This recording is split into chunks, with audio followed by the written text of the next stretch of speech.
السلام علیکم ناظرین، آپ کو اپنے چینل میں خوش آمدید کہتے ہیں۔ بات کرتے ہیں غیر ڈرامے کی آنے والی قسط کی، جس میں وفا کی دادی کہتی ہیں کہ ہر جوانی کی کوئی نہ کوئی داستان ہوتی ہے، اور یہ واقعہ بھی ایسا تھا کہ جس نے بچوں کو بکھلا دیا اور اس کے ساتھ ساتھ ہمیں بھی بکھلا دیا تھا۔ اور وفا کا باپ عثمان جو ہے وہ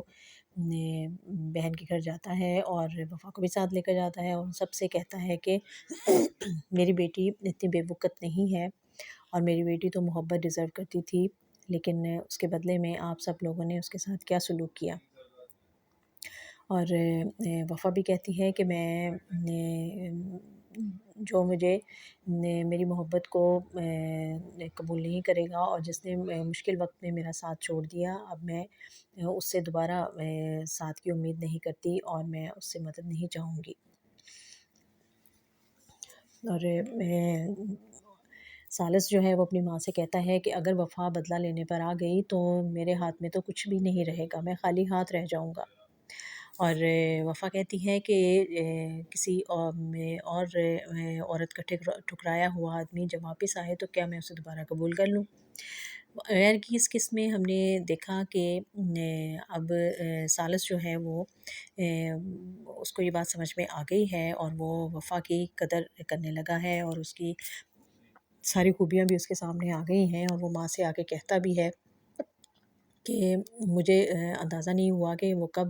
میں وفا سے محبت کرنے لگا، اور اس کی ساری جو اچھائیاں تھیں اور خوبیاں تھیں وہ سب میرے سامنے آ گئی ہیں،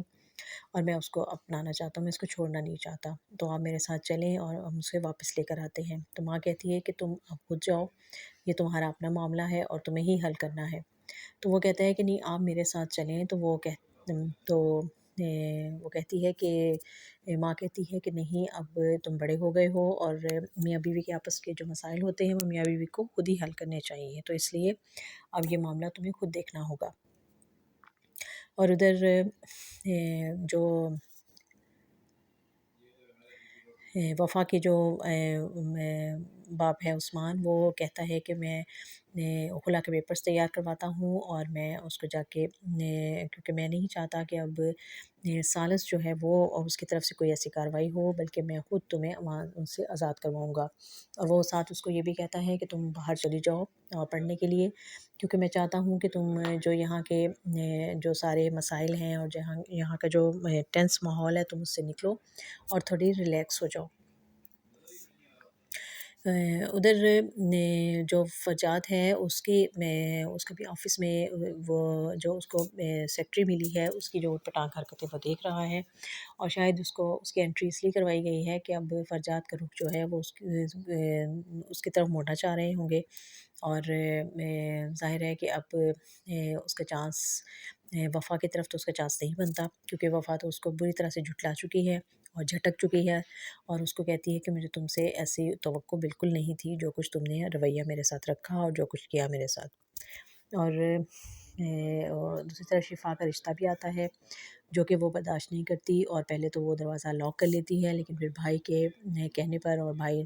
نے ایکسٹرا کی منگوا کے جب وہ دروازہ کھول لیتا ہے، اور پھر اس کو کہتا ہے کہ اگر تم نے آج کوئی ایسی حرکت کی تو میں تمہیں تو کچھ نہیں کہوں گا، لیکن میں اپنے آپ کو ختم کر لوں گا کیونکہ یہ کتنا ذلیل کروائے گی ہمیں سب لوگوں کے سامنے۔ اور پھر اسے بات ماننی پڑتی ہے، اور اسے خاموشی سے جا کے وہ انگوٹھی پہن لیتی ہے، اور اس کی مٹھائیاں بڑھ جاتی ہیں۔ تو اب دیکھنا یہ ہے کہ شفا کیا کرے گی، کیا وہ آرام سے اور خاموشی سے سب برداشت کر لے گی اور شادی کر لے گی، یا وہ کوئی احتجاج کرے گی اور وہ ثالث کے لیے کوئی نیا مسائل کھڑا کرے گی، کیونکہ وہ کہتی ہے کہ میں ان دونوں کو تو ایک نہیں ہونے دوں گی۔ اور اب یہی دلچسپ صورتحال ہے، اور دیکھنا یہ ہے کہ